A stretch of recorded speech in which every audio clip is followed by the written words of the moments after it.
Este es un nuevo especial temático histórico para la clase de audiovisual. Esta vez platicaremos sobre el arte sonoro, sus valores plásticos que se ligan a la música y hasta llegan a justificarse conceptualmente dentro del no arte gracias a su flujo contextual en el tiempo. Es extraño, pero una vez explicado todo, entenderán por qué y a qué me refiero. Como casi toda vanguardia del siglo XX, podríamos tener su más temprano inicio en el dadaísmo, con los performances que se suscitaban en el Cabaret Voltaire, donde no solo se leían textos de Tristan Tzara o interpretaciones surreales de Hugo Ball, sino que al tener la libertad conocida del momento, sucede el primer salto de la plástica y artes visuales a la teatralidad y la musicalidad, y no una académica, sino simplemente presencial. El pensamiento plástico tiene que salir por medio de una cuarta dimensión y el tiempo se vuelve el lienzo también, trascendiendo el momento estos peculiares albores conceptuales. Del Dada podríamos tener varias salidas, como la que se da en el arte de Kurt Schwitters, que se transforma al origen del arte instalación, y este a su vez termina siendo el subgénero de las instalaciones sonoras, y a la vez el discurso de paisaje sonoro del que habla el canadiense Murray Schafer, pero para este largo transformar debemos de conocer el resto de los derivados de ese mencionado primer momento.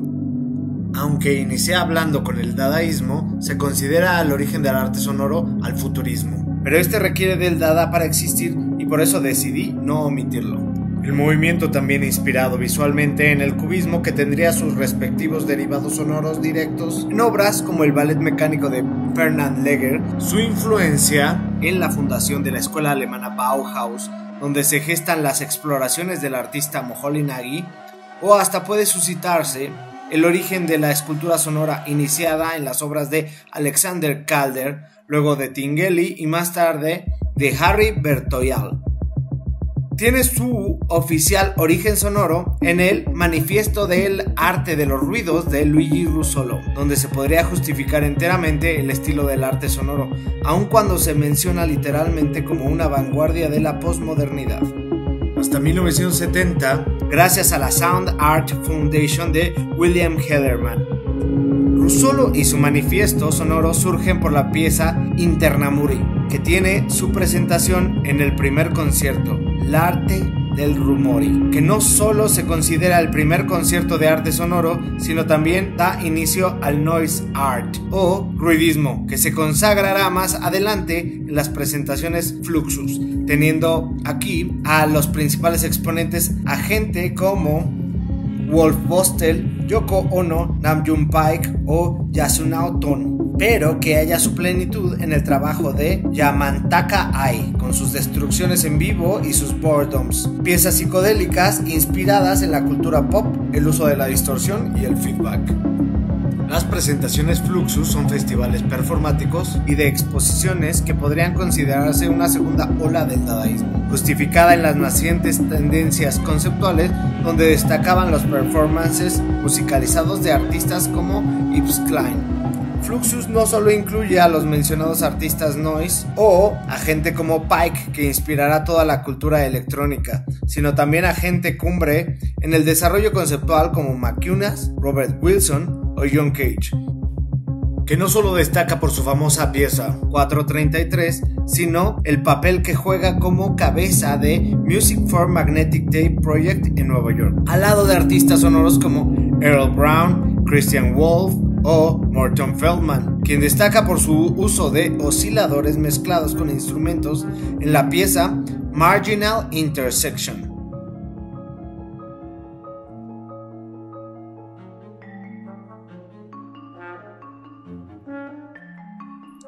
A la par de los sucesos derivados de la plástica performativa y sonora, va surgiendo el proceso de electronización de la música, que tiene uno de sus primeros momentos destacados en 1919 con la creación del instrumento theremin de Leon Theremin.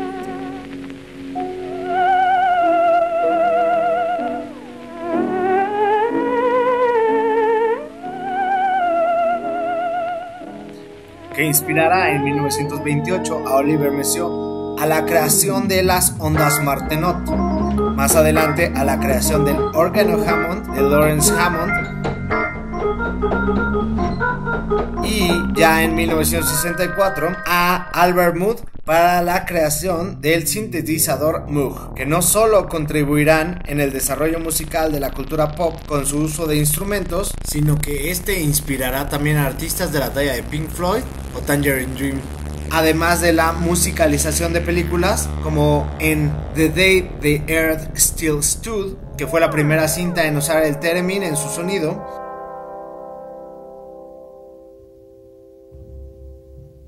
o el excelente soundtrack de Forbidden Planet de 1956 realizado por Louis y Bebe Baron.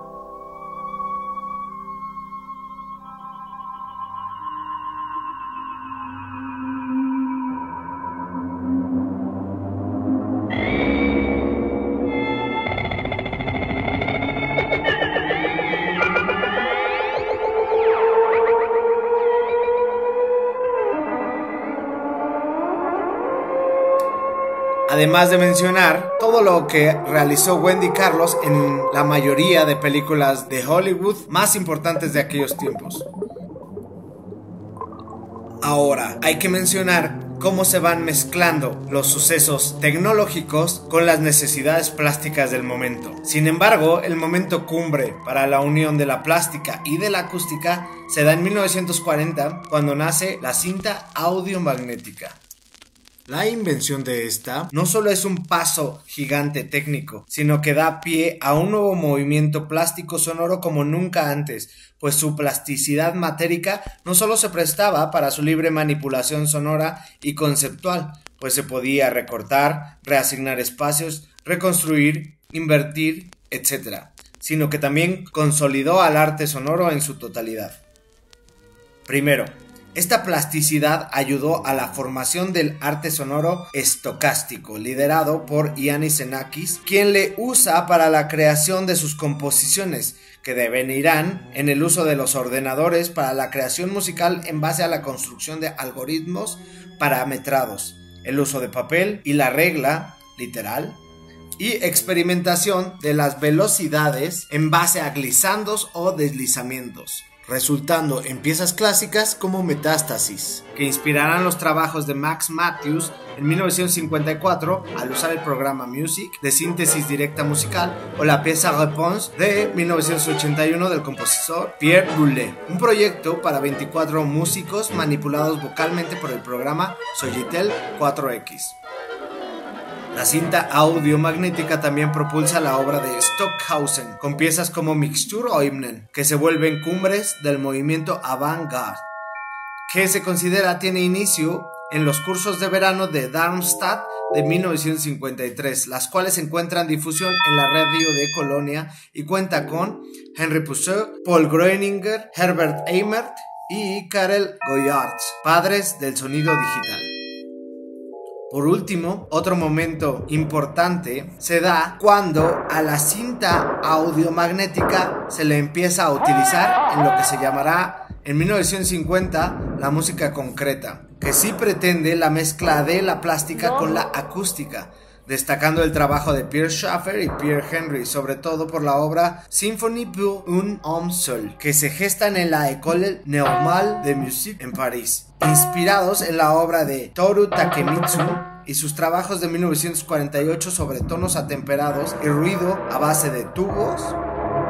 además de la inspiración que toman de Minao Shibata de 1949 sobre síntesis sonora por medio de magnetófono magnético, Yutae. Ambos proyectos son encargados por Sony en Japón para empezar a experimentar y desarrollar diferentes medios electrónicos. Cabe mencionar que entre los movimientos de Colonia y los de París llegó a existir cierta confusión en cuanto a qué hacía diferente a cada uno de estos, lo cual se explica en la tesis de Meyer-Epler, Elektronische Klangergung, Elektronische Musik und Synthesisprache, mencionando que lo de Colonia pretendía más la apropiación de los medios digitales y la totalización del ordenador como base compositiva, mientras que la música concreta mezclaba los medios electrónicos y la usanza acústica musical. Para 1983 se le hace una expo al arte sonoro en la Sculpture Center de Nueva York, en base a la afirmación de Bernard Shaw de que hay que verle como un fenómeno escultórico. Él menciona que el arte sonoro, es una forma de arte en la que el sonido se ha vuelto un concepto expandido de la escultura, debido a que la mayor parte de los trabajos se expanden en el espacio y lo reclaman parte de su naturaleza, encontrando lógica a la asociación mencionada ya con el trabajo de Kurt Schwitters. Para 1996 se da la Expo Sonambiente en Berlín, y en los 2000 se presentan exposiciones en el Museo Whitney, donde se dedica totalmente la exposición a artistas como John Cage o Philip Glass.